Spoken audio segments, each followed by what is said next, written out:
Hello, everybody, and welcome to another House Salt Book Club, our first one of 2021. Woo! And today we are talking about Legendborn by Tracey Deonn. So I'm going to let everybody introduce themselves and also tell us what they rated this. I will start. My name is Marines. My channel name is Marines, and I gave this 4 out of 5 stars.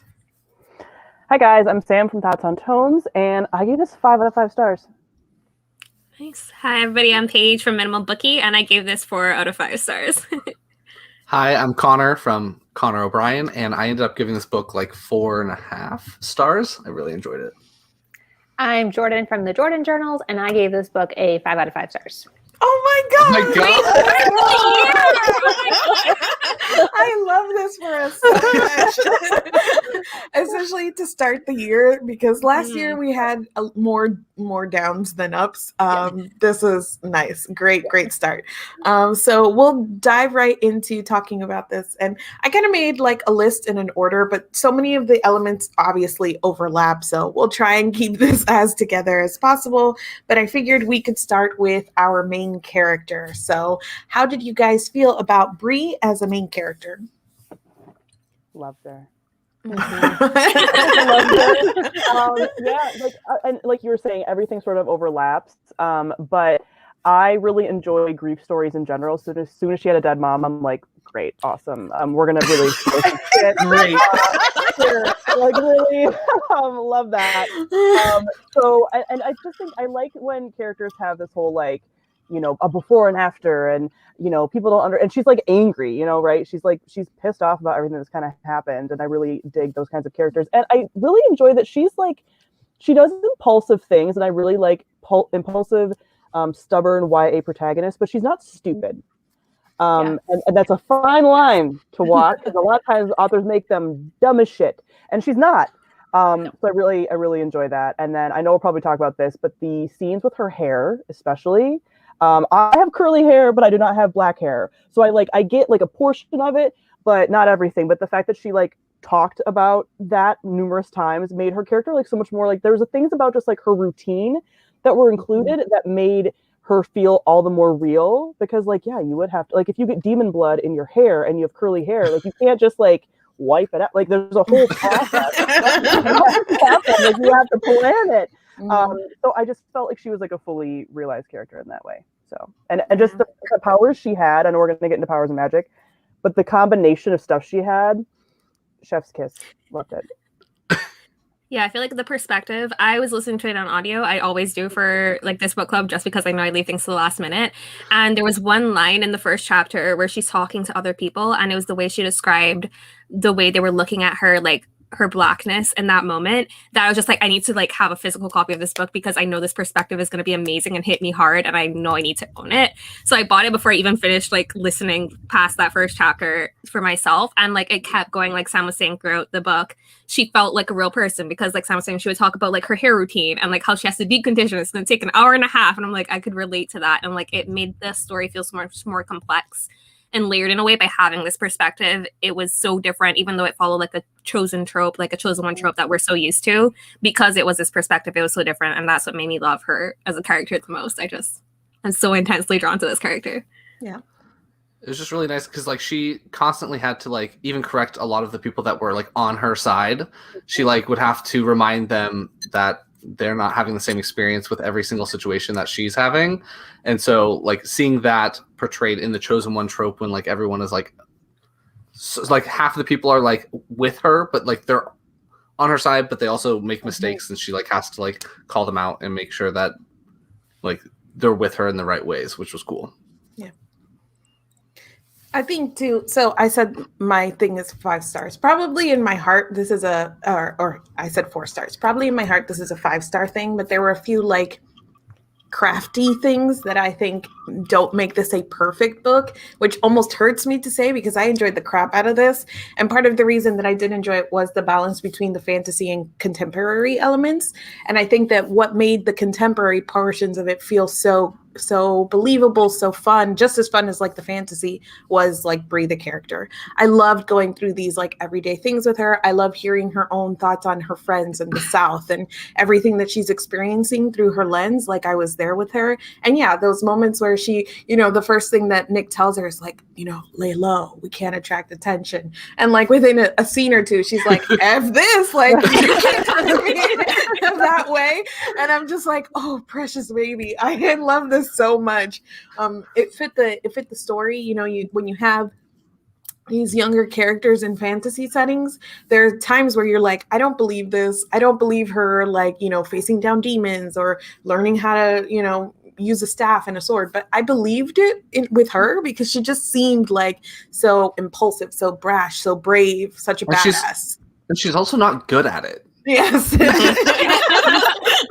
Like all of these other kids have trained like their entire lives with all of these different weapons, and she's like, I have to learn in 4 days. I'm going to cut my arm off with this sword. Yeah, and she's like, and she's not good at it. Like the way she goes about like competing with these people is that she has more abilities that these people don't have.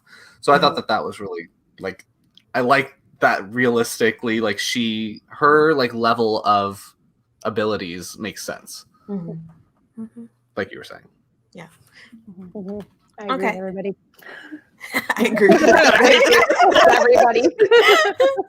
All right, so I guess the next part to go from there are, I put them like together, but you know, we can talk about them as separate characters if you guys have enough feelings. So apart from Brie, we have Nick and Sel, who are, I get two main characters that kind of develop into two love interests, and they form a little bit of a love triangle as we get towards the end of the book. So we'll talk about the love triangle, but how did you guys feel about the characters themselves? Loved them. Loved them. Loved it. So the thing is that and this is specifically why I was like so excited to talk about this with Madi like live, is that I typically don't like these like lawful good characters, who is basically what Nick is. I loved him. I was like, you are so pure and you're trying so hard to be a good person. And like their connection and everything, but also loved Sel. Like as soon as he appeared, because at first I was like, you know, he makes his appearance at the beginning and I was like, love, is that the love interest? And then he was like, I hate you. And I'm like, that's not the love interest. And then it like comes back around and I was like, this is the love triangle. So like I had like full experience, this whole journey.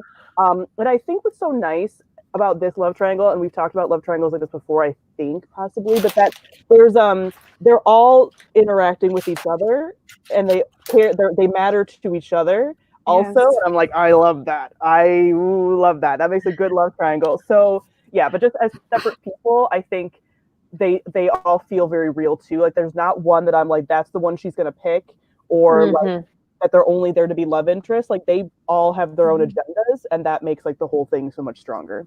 Yeah. Yes. I in the same way, I was like, oh, I cannot wait to talk about this with Sam, because I usually don't like the darker, like, I hate you, but I love Sal so much. It took a while. Like, it got to the point when they were first, like, hinting at the love stuff that he was still kind of, like, growly at her, that I was like, calm down, we don't need you. But when it comes full circle and he's like, he realizes his mistake, which was key to me, like, being able to like, okay, I like, and then he reasons it out. He's like, here are my reasons for thinking you were who you were. And I need to, this is my job. This is what I'm supposed, like, so all of that reasoning really helped me come through. And then when he was like by her side, investigating with her and they're learning about their connections, I was like, oh no, I like this character.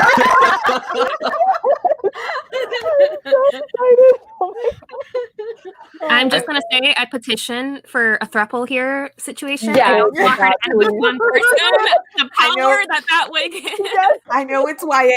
The whole time I was Please. like, If there went there, I can't see that like not happening.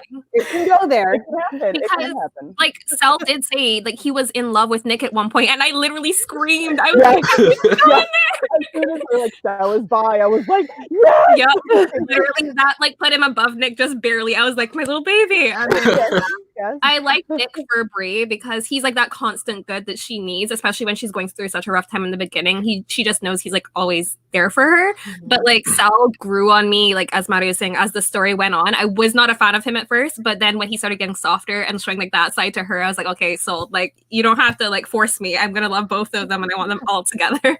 And I think Deonn did a good job of making Nick like usually in YA novels when there's like the good knight character and then like the bad boy comes into play, you like it like flips the switch and you start rooting only for the bad boy character at some point because he like makes an exception and treats her well compared to like everyone else.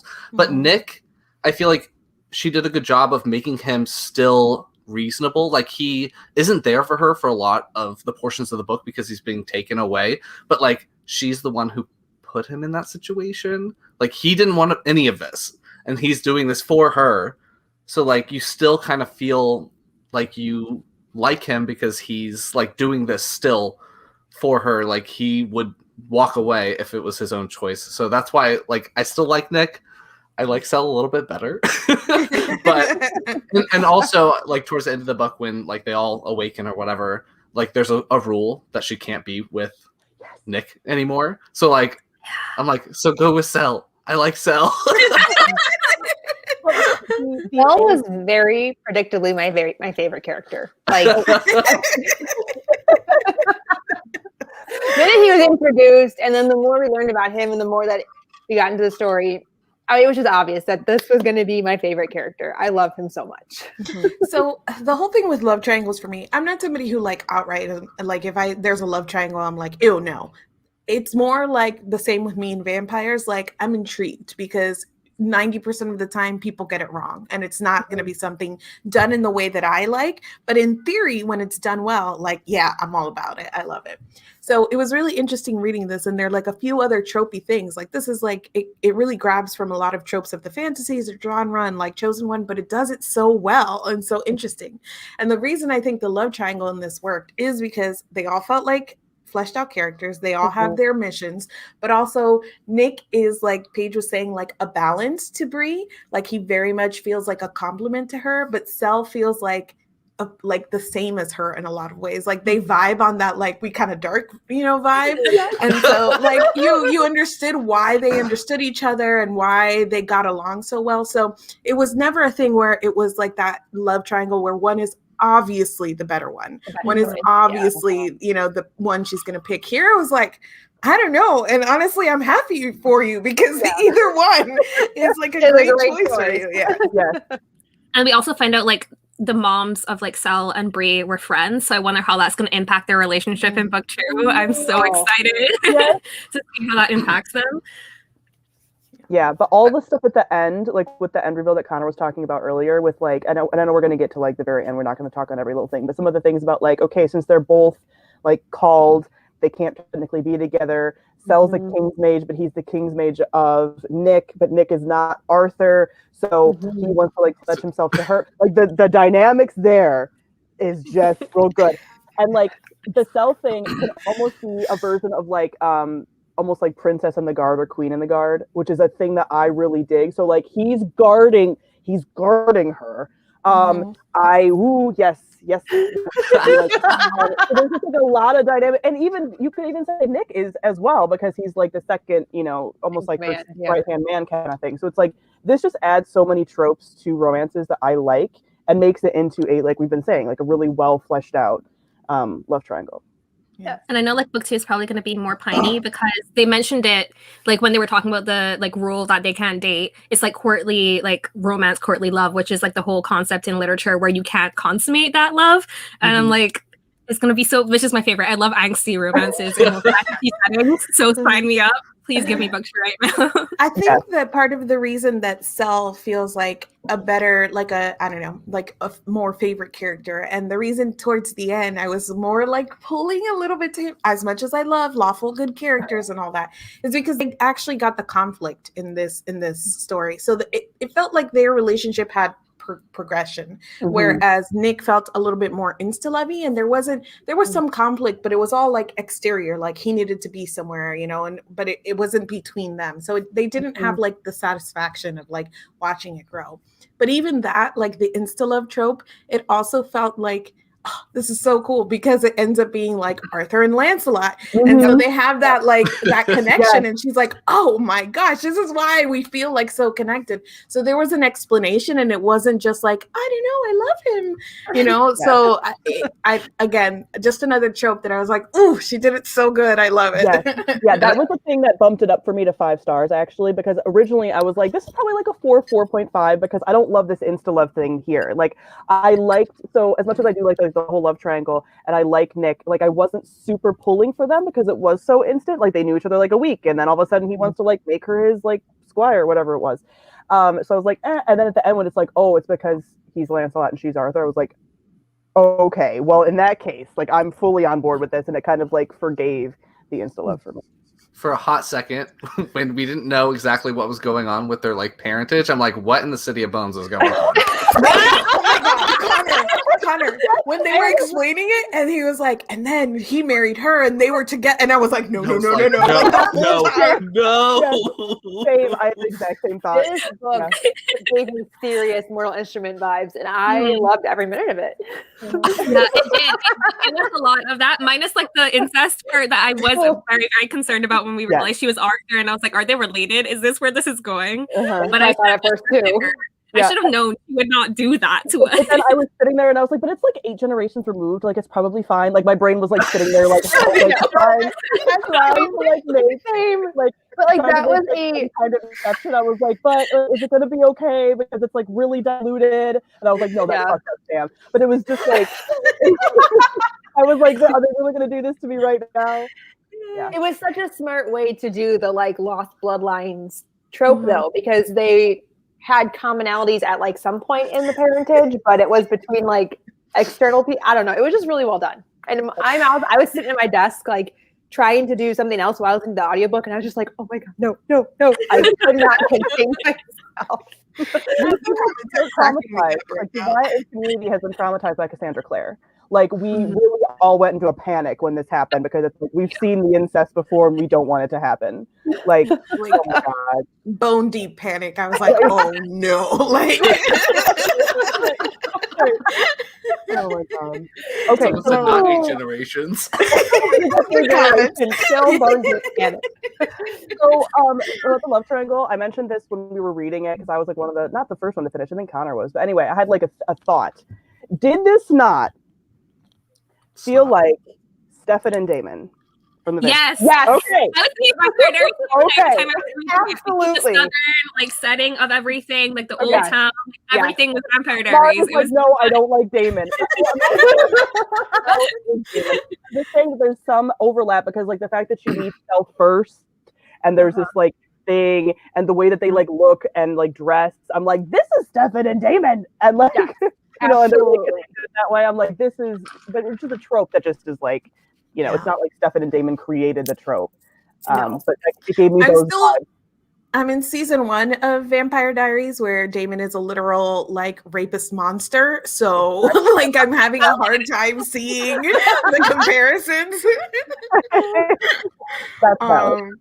That is another show that gave me like comparisons to is Lovecraft Country, and like the terms of like the secret society element of it being like white racist people that are like want to keep themselves. That whole bit was like a bit from Lovecraft Country, so that was the other comp I was like thinking the entire time I was reading. I'm like, they just put these two things I love together, and it made like this perfect thing with King Arthur as well, which is like a school thing that I've always just loved. I love reading those like legends. So this is like a book.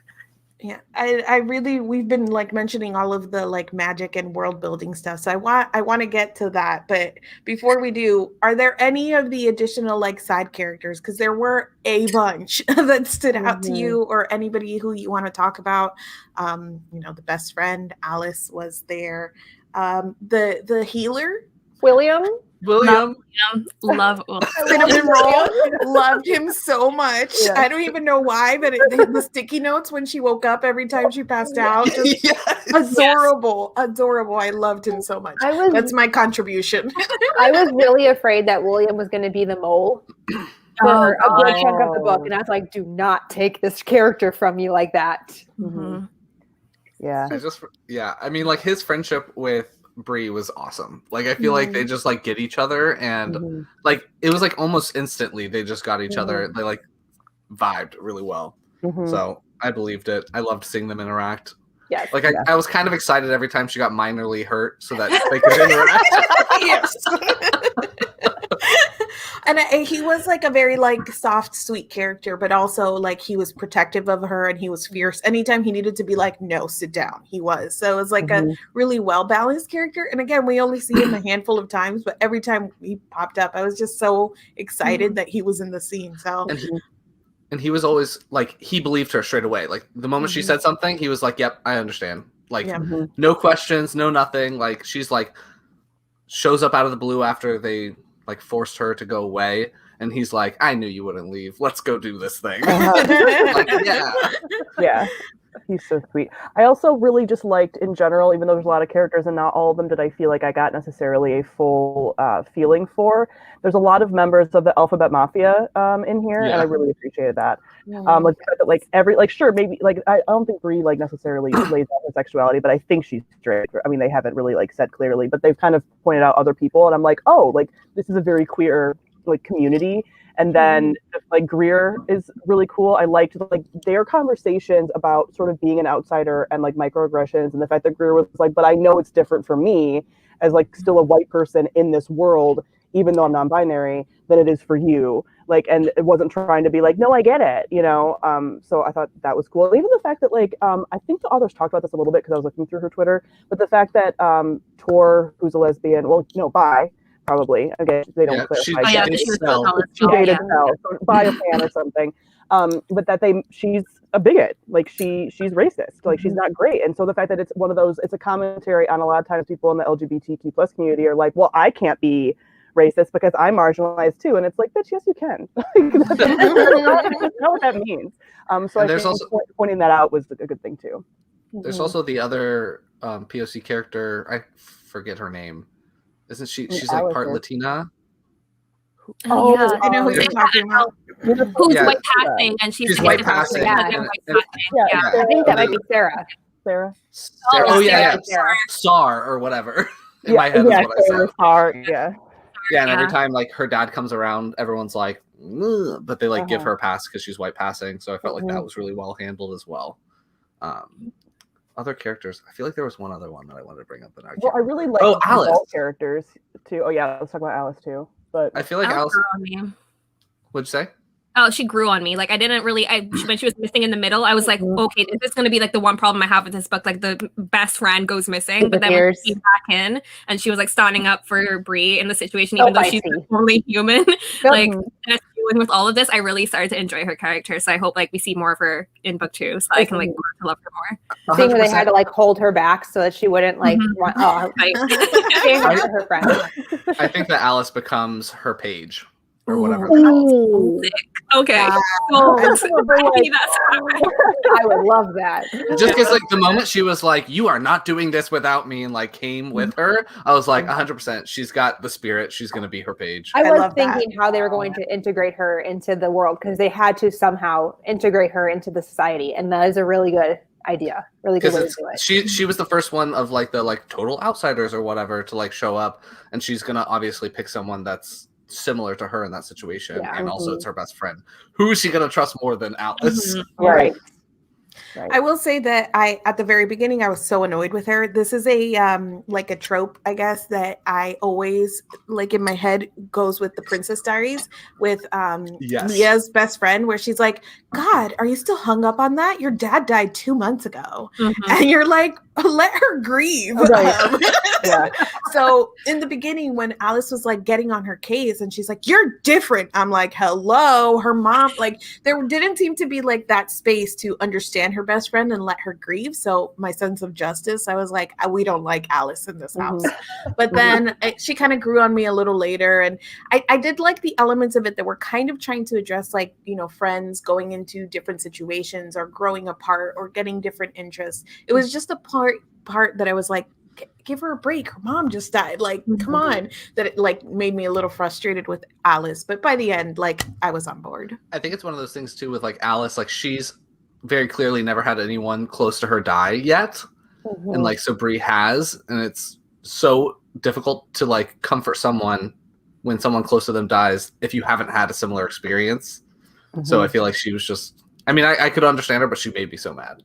Oh yeah, it was super irritating. Like even the stuff when she called like Bree's dad a lot, like part of me was like giggling because I was like, well, that is a best friend thing to do. Like if you've known someone for like, you know, all these years and it's like, I'm gonna call your fucking mom. You know, like that is like the best friend thing to do. But I was like, stop calling her dad. Like that's so rude.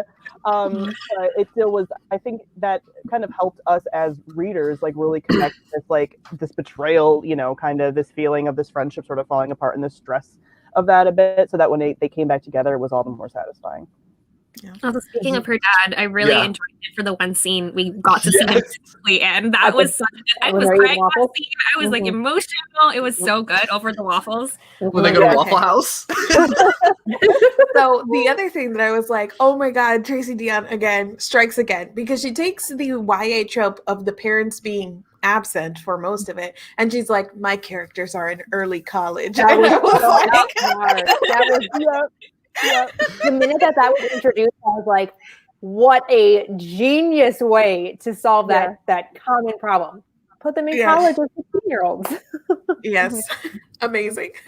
Yeah, and she made that up because the school's real, but she made it up for the book. Like I read it in the afterward. I was like, you're very smart. Like, good for you. But speaking of adult characters, like I really like too how, you know, we talk a lot about YA books and like the adults being not present, and they felt still very much like threaded in here in a way that was like more meaningful, especially with like the therapist. What was it, Patricia, and then like the other woman who was on campus, the college student or whatever.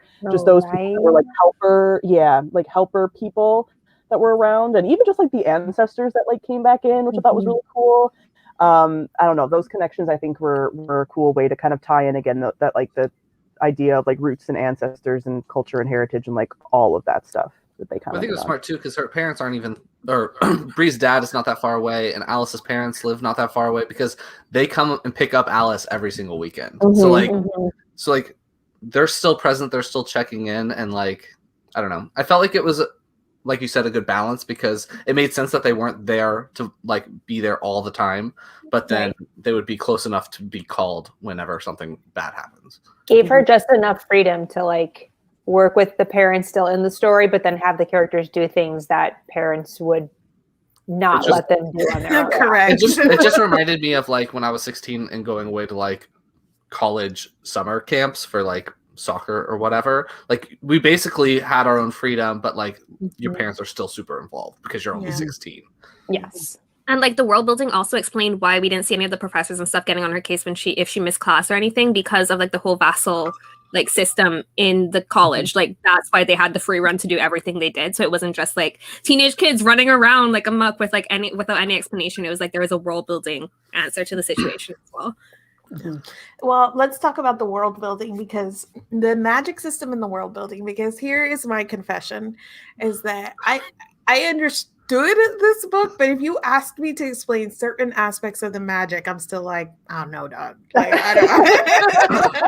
And I listened to the first like 7 chapters.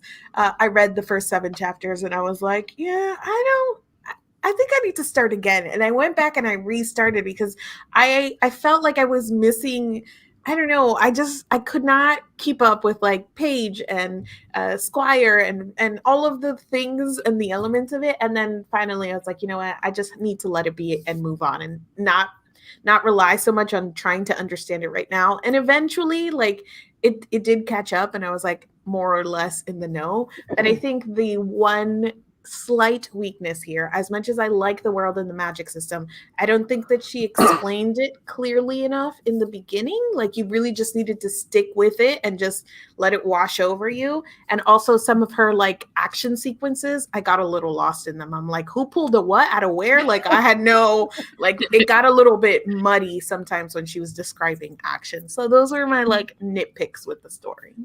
I was like taking notes for the first 100-ish pages just to make sure I understood everything, because I like wasn't sure if it was going to be like reiterated every time something came up. So I was like nervous about that, but once like I kept going, I feel like I got a pretty solid idea of it. To me, it seemed like there's like the natural magics, which is like what the professor has, and what Bree has partially, and what the medium has, which is like root / I think it's also called hoodoo by some authors.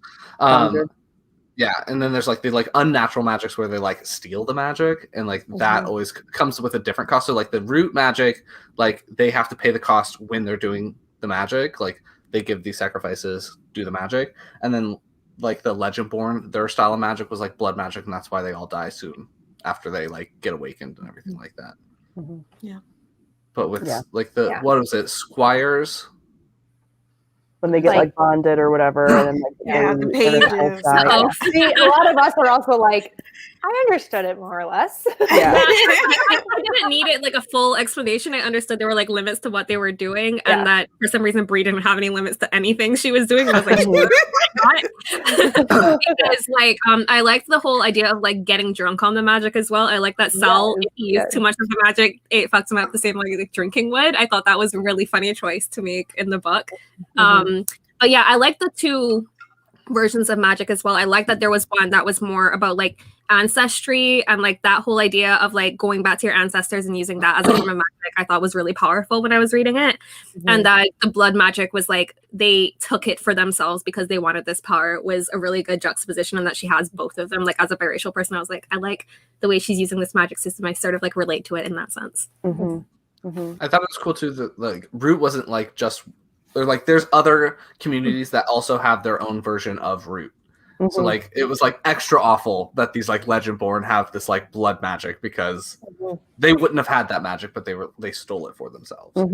Yeah, I think it was cool. Like the magic that she used was, I mean, obviously this is not like real magic. This is not how magic like works or whatever. But like it definitely is inspired by actual like culturally significant things, like Connor was mentioning with like hoodoo and like root work and stuff. Like that's a thing in like the diaspora. Like that's what a lot of communities use. So it is like to see some of those things. And as soon as she mentioned root, I was like, that's like a cultural thing. Like that is something that people do actually practice. No, are there actual like mediums that can get possessed by people and like have powers? Absolutely not. But is that a thing that like some cultures do absolutely use? Yes. So I thought that was interesting, and like Paige was saying, like the crossover. And when it was revealed that like she has the blood magic because her ancestor was trying to protect every like the bloodline kind of thing, I was like, that is so like, ooh. That combination, I thought when all that flashback stuff happened with like, as soon as the flashback happened, I was like, she's gonna have gotten raped. That's gonna be what the situation is. As soon as all those things were revealed, like she tied it together so well. Like the themes on top of the magic like worked really well together. Like she just made them flow so well in a way that I think a lot of books, especially YA, just like struggle with. Like they just don't always get it as good as she did. I want to talk about this, but also, hold on, wait. Was I the only one who was a little confused at the beginning? Because you guys are making me feel like... I was very confused at the beginning, and I just was like, but see, the way I typically read books is I'm just like, I'm going to be very confused for a while, and there will be a point where I get it, or I'm just not going to get it. And it's going to, affect my rating in some way. So I was like, I'm just going to keep reading and I will get it or I won't. And that will affect my rating. So, but it took me a while because like I still don't understand like the Legendborn versus the Onceborn versus the vassals. I'm like, there's differences, but like, I don't know. Yeah, that's like the only thing. I can't remember all the titles. It's like a vassal is like the person that would get the powers if they get awakened. And then there's like, No, I don't think that's the vassals. Just like the regular ones. Oh, they're the people that like want to get into They pick pages from the vassals. Pages usually get from the vassals, which eventually get turned into squires, who are the ones that actually protect the scions. Yes, who end up protect. Yeah. So I didn't have much of an issue. Obviously, I'm sitting here like, I think because like I am the same way as Jordan, where like if something is really info dumpy, which it was at the beginning, I'm just kind of like just ride the wave, man. And I also read it really slow because I was kind of in a reading slump, which is amazing that I actually rated it 5 stars and noticed how good it was when I was slumpy. So like I'm forgetting how I felt like 3 weeks ago when I started reading this at the very beginning because I just was like chugging through it so slowly. So I think that's part of it. Like I had space to absorb it. part of it also is like it's based on like the knight stuff, like the page of squires, like the ranking system is related. And because I'm so fucking obsessed with King Arthur, I was like, of course, that makes sense. So it's just like the magic element and the demons that I was trying to figure out what's the name of this one, and I was listening, so I got to hear like the names as they're pronounced, and it's not just like a word on the page that I don't know how to pronounce. I was like, bleh. Like it was. I didn't even try. Absolutely not. Welsh. Like, I was like, no. I was like, it's a boar, it's a fox, it's like whatever. I Giant and they're didn't even spectral. get there, Connor. I was like, oh, a demon, cool. Like, Well, the only reason why I like remember the foxes is because the foxes are able to like absorb Cell's magic, and they like take the sword, the like magical weapons away. From him. Yeah. this makes me feel better though, because I was like, wait a second, none of them agreed with me. They just moved on. And so maybe I was the only one who didn't understand. But I also see some people in the comments saying the same thing, confused in the beginning and just kind of plowing through. And I think, so I think it does start to come together, at least to a point where if you don't, like, we could probably sit here for the next half an hour and try to like define all of the terms she used. But even though you're not 100% clear on it, I feel like I still got the story. So that's good. Like you can still enjoy the story, even if you have questions about the specific magic. And you can tell that she's like built it out and thought about it a lot more than like what we understand reading it or whatnot. But also this is based on like Arthurian legend, which I'm like familiar with like through pop culture, basically. So they were like, you know, at the very base level, where as they started naming things like, you know, Gawain and Lancelot and all of that stuff, it was just like, oh, okay, cool. But it wasn't like deep enough that I was like, I don't know, thriving, living like Paige was. Oh my god, I was like geeking out every page when they introduced something new that from the legends. Like I don't know what it is about them that I'm obsessed with, but I've been reading them since I was a teenager. So anything that I forgot this was a King Arthur, like sort of like loose retelling, until I started reading and I was like, oh, this is like my shit, okay. And so I think the only other like Arthurian thing I've ever like retelling I've ever experienced is the Transformers movie. Oh, no. The last one that's really, really terrible. That is the most funny thing you've ever said on like.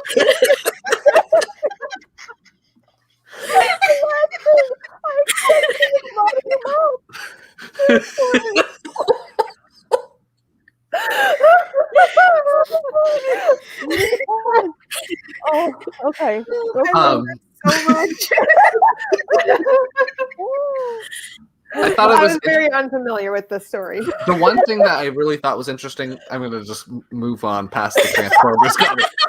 The one thing I thought was really interesting about the ranking of the different round table members was like how like Lancelot and Arthur are like never called, and it like goes down, and like William's patron, I don't remember who he is. Gawain, I don't know. I think Like they're like always called.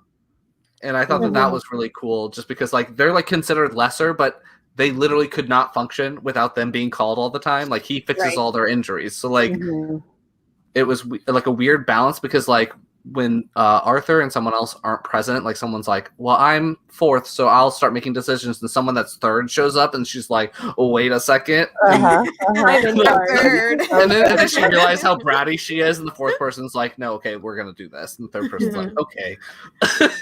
I thought that was really funny. So did you guys get the Morgaine reference? Right. Yes. Like, okay, Yeah. like, that's what the bear. Okay, Jordan did not. But like, you know, she's evil magic. Yeah, basically. she's evil in the Arthurian. yes.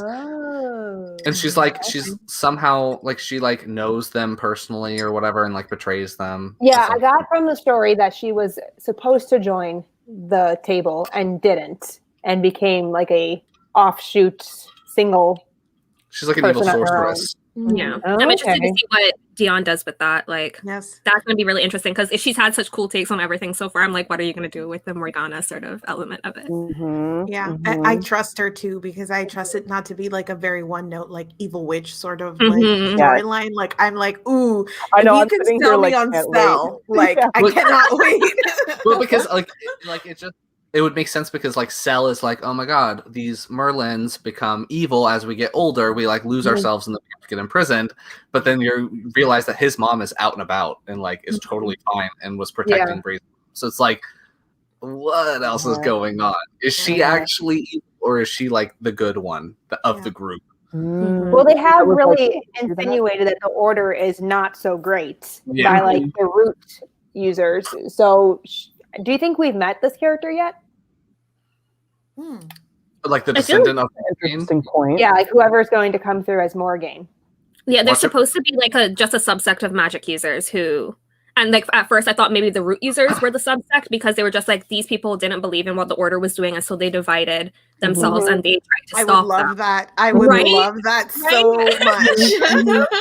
So instead of like holding out hope, like something related to that is like the reason they broke off because like of the colonizer element of the Order. So we'll see if that's what happens. Yeah, but I can also see her bringing in like a whole other element too, and it working. Like I really trust her to like handle like multiple things because she did so well with like multiple different themes and storylines and stuff. I didn't feel like anything was like not really fleshed out. So that's something I'm like, pile some more stuff on, man. You can handle it. Like, go on. Yeah.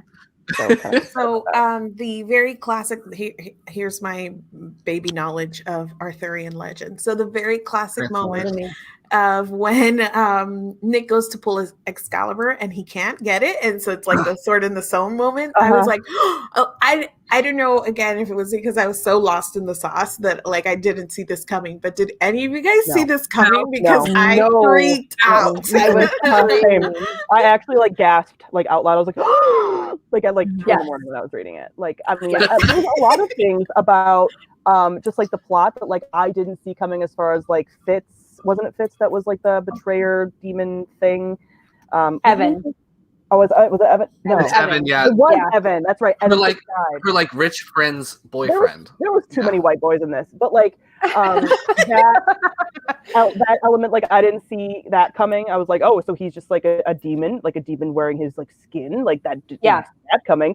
And didn't see her potentially being like the Arthur. Yeah. Nope. And now, like, I think this is going to be such an interesting book to reread as well before the next book comes out, because going back and seeing, like, she's waiting for the ancestor to come who's going to tell her, and she's going to tell her, like, right before, and I'm like, I didn't even think that was a possibility, though. Like, that was never happening. Nicole in the comments is saying that she knew because she knows very little about King Arthur, but I was like, okay, Bree gets the sword. Why? I don't know, man. She gets the sword.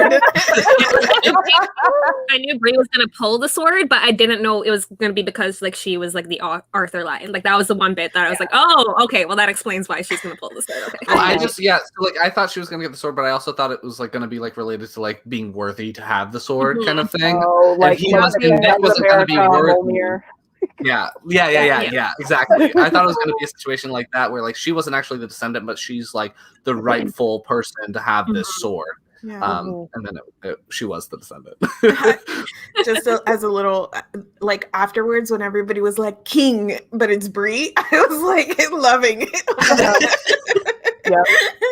I mean, just that moment though of like realizing that she's the descendant, that she was living on the outside of all of this, that they treated her like fucking garbage, like a lot of the like other like vassals and people, like you don't deserve to be here, like bitch, she deserves to be here more than any of y'all. That is that is the bloodline, like eat shit. I think that was such like a like, awesome moment of like really just like sticking it to all of them, being like, oh, you don't think I belong here? Because obviously there was nothing that she could have done to prove that she belonged there. Like even if she like really did well with everything, like they were never going to be okay.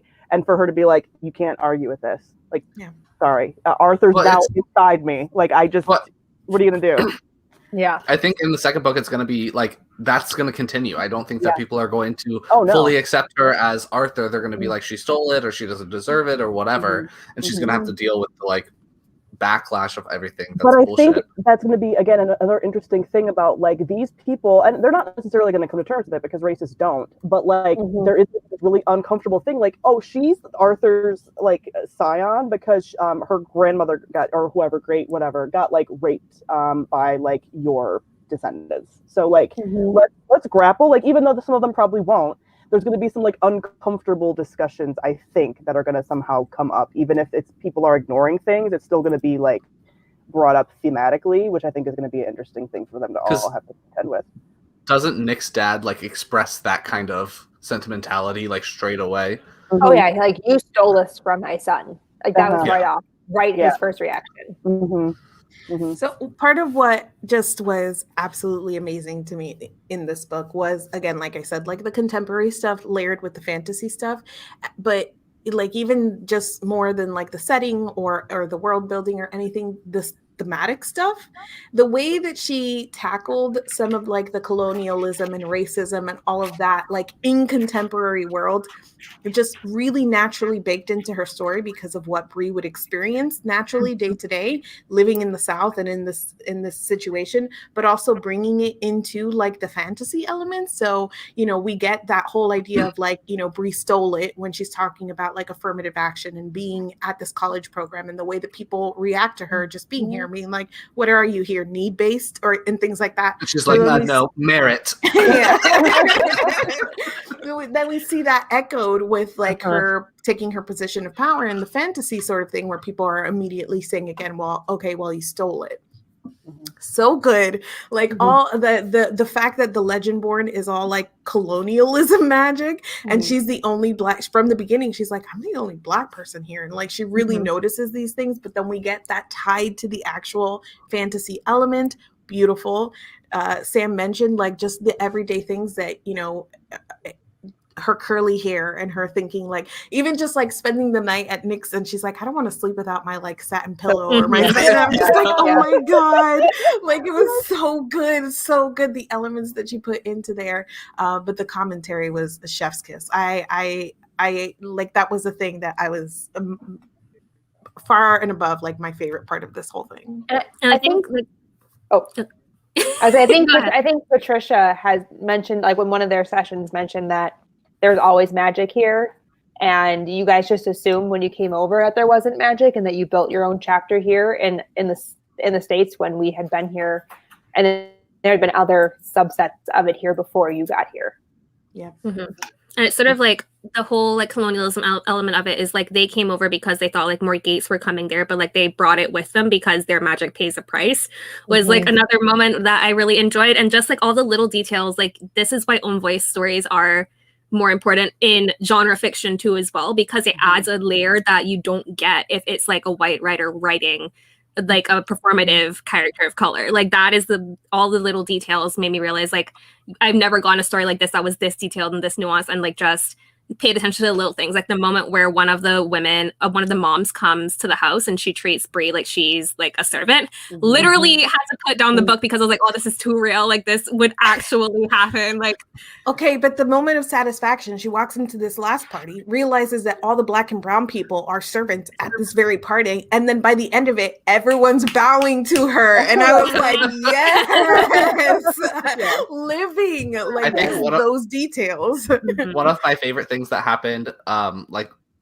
right after that, when like she gets awakened and everything like that, is like her ancestors are like, take a seat, King Arthur. Like they like keep King Arthur contained so like he can't like take over her, and so like her like root magic and her ancestral magic is like protecting her, and like pushes him away so that she can do whatever she wants to do, which I thought was like, I love seeing like her ancestor, great grandmother or whatever, like being the one that like shuts him in one of the rooms that she has in her mind. And thematically just love to the idea. I mean, we spend so much time confused, but we spend so much time like learning about like the legacies and the families and the like positions and all of this like Legendborn magic, and then the way that it keeps tying to her, the fact that she doesn't know much about her ancestry and how that keeps bringing up that sort of thing for her, that the experience of Black people in America, you know, just we can't what can I trace back, you know, how far can I go back? And so that constant reminder to her was just really, really neat as well.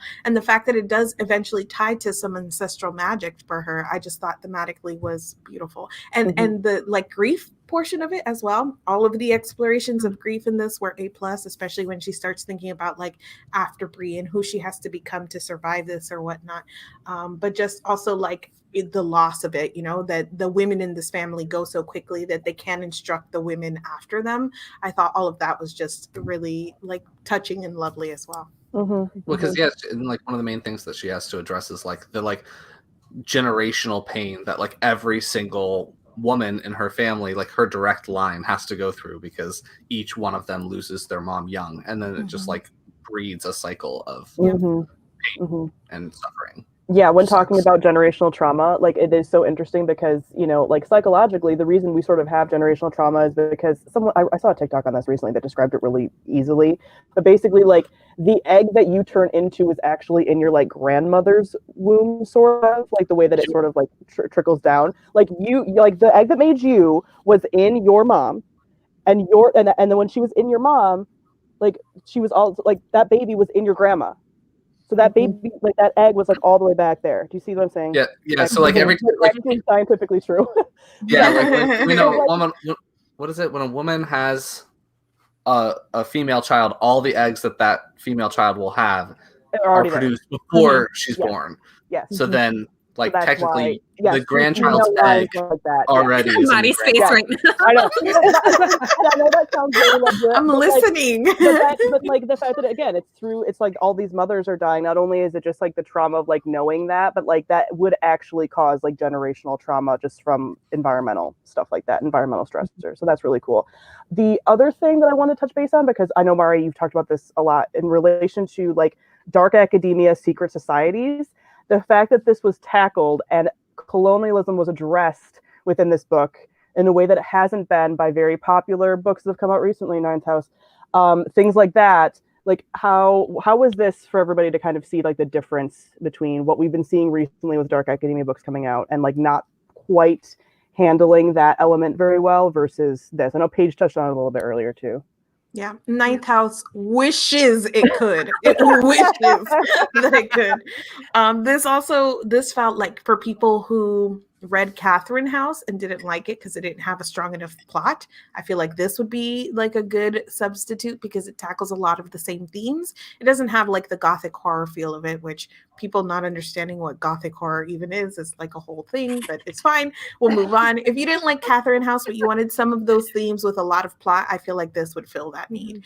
But yeah, the immediately, again, her being a person of color moving in these spaces, I feel like the author never shied away from what that meant. She was constantly taking it on. She was constantly dealing with it. She was constantly noting it. And in a way that didn't feel like bashing you over the head with like messages. It was just the way that Bree was seeing life. And so for her to immediately like step into these spaces and be like, they're all white. And then to learn that like, you know, the magic is like rooted in colonialism. All of it was really great. And I think that we saw a lot of like just what it means in the contemporary world for people to be part of these secret societies. So the lies to their families and the way that they all like moved around each other where, you know, in public, they didn't even look, you know, they weren't friends, but then behind closed doors, they had these like deep ties. Like all of that stuff is also interesting to me in sort of secret societies, like those interpersonal things. So I like that Tracey Deonn included them here.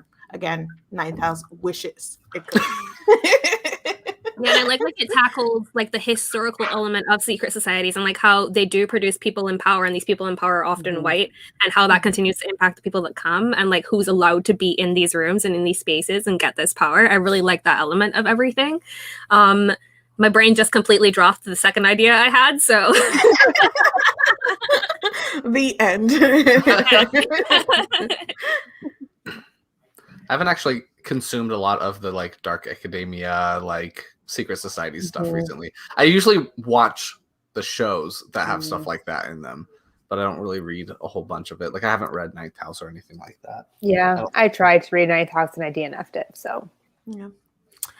How did you guys feel? I know we talked a little bit about it, about like the smartness of putting these characters sort of like in the early college or whatnot. But thinking about Ninth House, you know, that is an older character. I think the main character is 19 or 20 or whatnot. These are 16-year-olds. And so there was a moment too that I had to check in where I was like, hold up, how old are Sel and Nick? Because these are 16-year-olds. I think they're 17. They're like, they're 1 year ahead above, of them in the program. And that's what I thought later on, but I just had to make sure. I was like, Tracey, are you trying me right now? He might be 18. I think he might be 18. I think he might be. I was like listening for those age descriptions too, because I was like, are these seniors in college and she is 16? No. Yeah. No, But no, so they're not. the program is the like fake program that doesn't exist in real life is that they get 2 years before they start undergrad, Mhm. and they're the senior people. Well, Nick is a senior person in the program, so he's year 2, she's year 1, and Yes. he's like her mentor or whatever. I'm pretty sure Sal is 18 though. I think they I say that remember in the book. at the end He of might the be book. a slight bit older. Yeah. It makes sense that they would it's make him fine. slightly older. Yeah, I mean, He's a half demon. Like, Yeah. I doesn't. like they're still in that like section of age range where it's like late high school. Yes. That- Well, how did you equal guys feel maturity. about it being that age range? Like these 16-year-old characters, like did that feel like the right choice for this story? Did you ever question it or anything like that? There was definitely a moment where I was like, these characters I feel like could be 18. Like I feel like there was a moment where she definitely could have just aged up Brie and made her 18 and still gotten all of the same things that she was looking for, because her parents, like, you're a freshman in college, your parents are still checking in on you. They're still trying to figure out what you're up to. You're still going home and visiting them. Like, you're still very tied to your parents. And so I feel like they could have made them a little bit older and it still would have fit. Mm-hmm. I think it also, I mean, I honestly thought that it fit fine because of the like age ranges that all of the other characters are supposed to be. So like they're supposed to be centered at this college town. So there's all these different people that are all different ages, because not every descendant is going to be all 16 or all 18 at one time. So I think that if all of the characters were just within 4 years, I'm like, is there like planned breeding going on? Like, why are all these people hanging around this college town still? So like in my mind, I thought it made sense just because like she would be on the younger end and they have this like fake program or whatever. And I don't think that she acted incredibly outside of what a 16-year-old would act like. Like, she went to this party, but she wasn't super comfortable. So she kind of was like on her own, and then she got in trouble. And I feel like it also helped that like the dean and stuff would be paying much more attention, and they would have more rules for the younger students than they like. It almost made me think of, I've seen TikToks about like religious schools, how they have way more rules than like other schools do. So it made more sense that these younger kids would have more strict rules, and why she would get in trouble and why all these adults would be meddling with her life. Because if you're a freshman in college and you want to slack off, like, okay, that's totally fine. You're allowed to go and do all of these things, and the dean's not going to come in and like yell at you for it. Yeah, I think the one thing is like the dad wouldn't have had as much of effect on her life if she was any older. Like, he wouldn't be able to say you have to go to see a therapist or else you're coming home. Like, the college is paid for. She can stay for the full year. She's 18. You can't like bring her back unless you physically did it. So I feel like there are certain choices she made because she wanted to have like that element to introduce Patricia and like that side of characters. And yeah, it's like a sort of like crossover writing where they could have been 18 and I would have been like, yeah, but like they were 16. I was like, I've read so many books where 16-year-olds do a lot more. I still believed it, but I also felt like there could have been a way that if she had wanted to, she could have aged her up. But I still felt that it was believable. I mean, there's so many other books where like the characters are 15 and 14 and they're doing these ridiculous same things too. I mean, like, counter argument to myself, some Fallon said like in the comments that he wanted, or that they wanted them to be in regular college, and they totally could have done that. She could have been a freshman in college, and like some of the students could have been graduate students or whatever. It definitely could have worked, but as I'm sitting here and thinking about it, the other thing that I probably led to the decision to keeping her like early college was the whole like fight with her mom. Like, it would not have made as much sense for her to be like, well, I'm leaving. You know, if she was just going to college at 18, like her mom would be like, okay, bye. You know what I mean? There was that sense of like, no, you can't. Yeah. And going to that specific school and all, and all of that. And there was also like a time frame where like the daughters, once they hit a certain point, it like triggers the mom's death.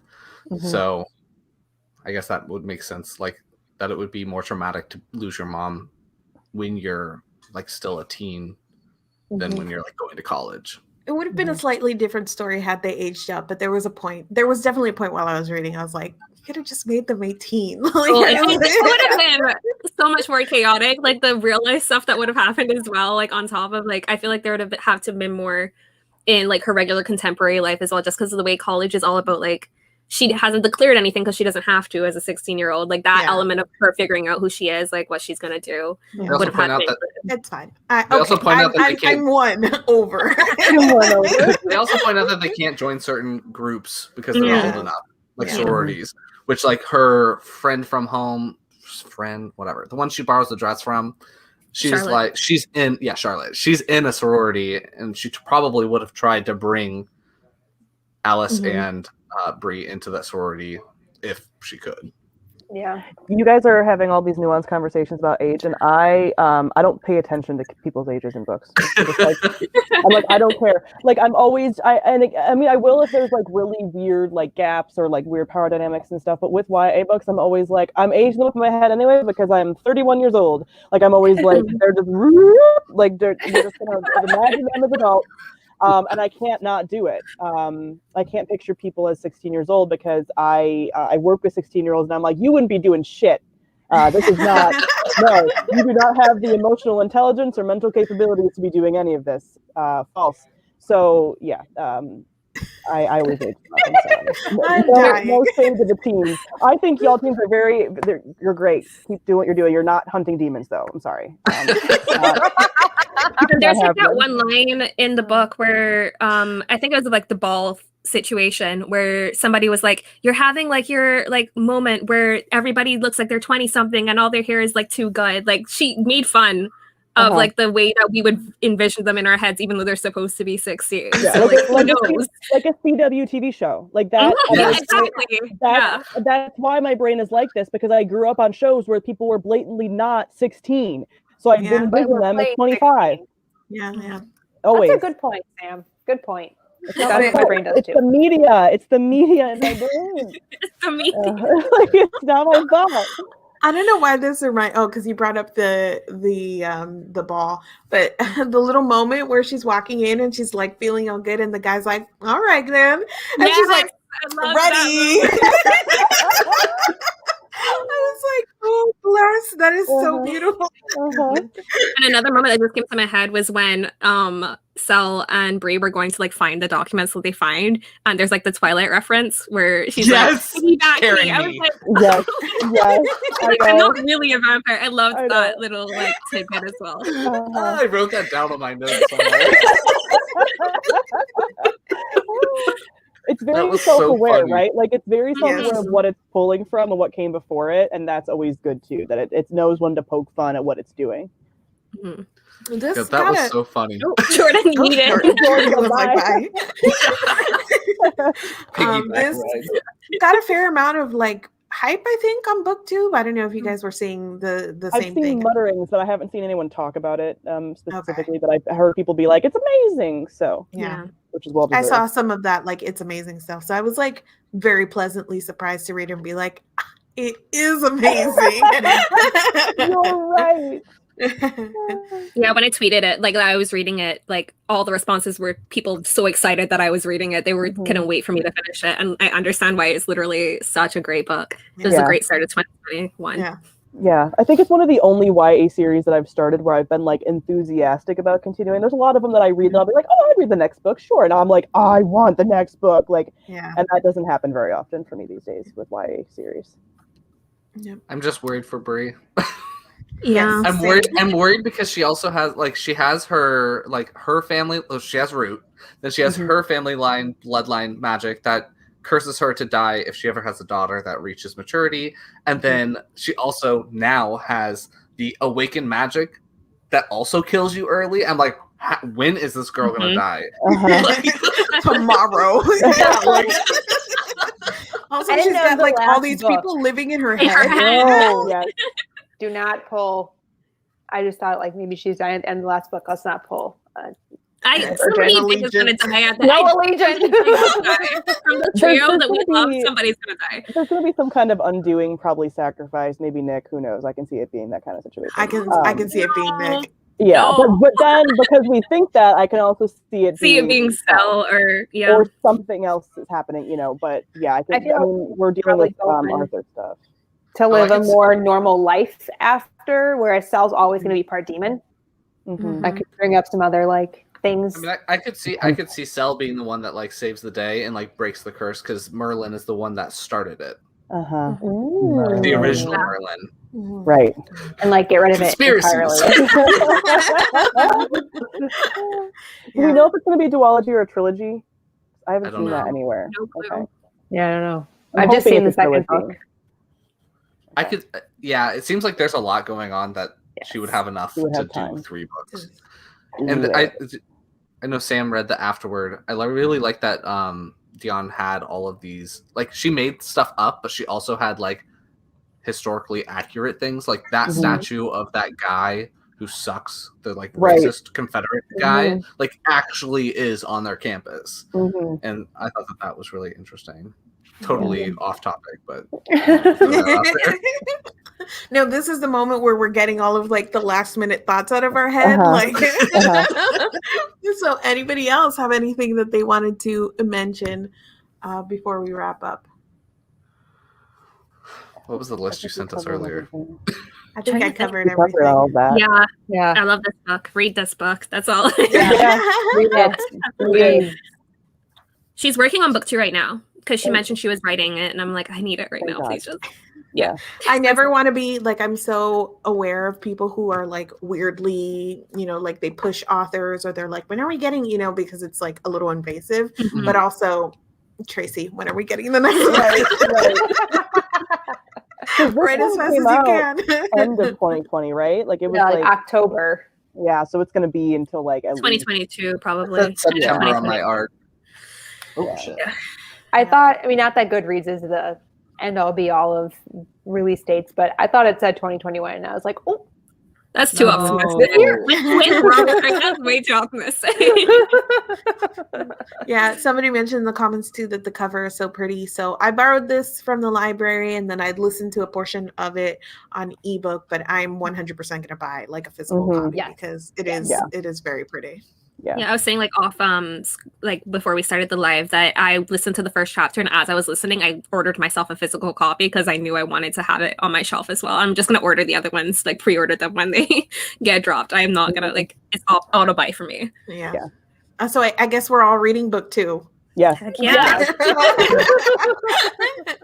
Amazing. Love to see it. I'm so happy we started on a good note. This is the first book that we have all rated 4 and above. Yeah, I think so. Love this for us. Was it Addie LaRue? Addie LaRue we rated high. Oh, I wasn't a part of that one. Yeah. Sorry, Connor. It's right here though. But for us to start off the year, like Mari was saying, like hopefully we're going to get like a lot of really good picks this year. Okay, well, on that note, we can announce our pick for February, which I'm not optimistic about. I've heard good things, I think. So. Okay. All right. So we're going to be reading Lore by Alexandra Bracken. So more mythology. Oh, I feel like we're gonna get into the different versions of Medusa.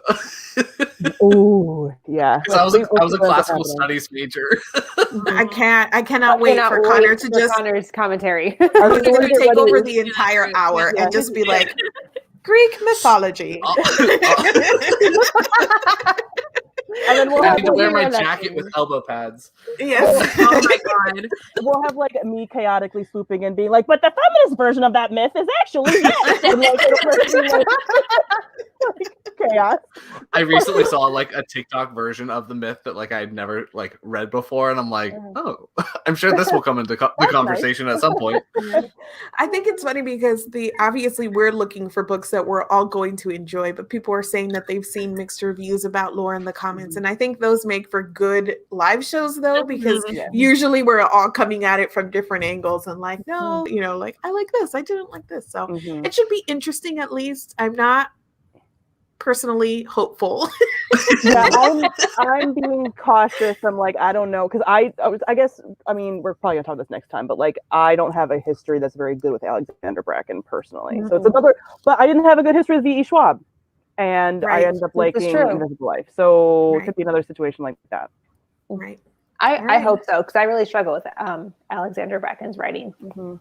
I'm worried because like I think I'm gonna compare it to Legendborn because it's like sort of like this. It's like a mythological like YAE kind of book. So is Mhm. going to be compared. I mean, it's Ooh. not going to stand up to that comparison. I already know because of No. like the layers. That's to setting it Legendborn. up for failure. I have a feeling I'm going to be constantly thinking about Cersei by Madeline Miller, which is a masterpiece. And I Yes. just don't feel like this is going to be a masterpiece. Yeah, so. not If you're fair. gonna read seriously though, you have to listen to the audiobook because it is so good. Okay, noted. Cersei is so good. Oh my god, All right. audio. All right. I think that's it. Mhm. Lore for next month.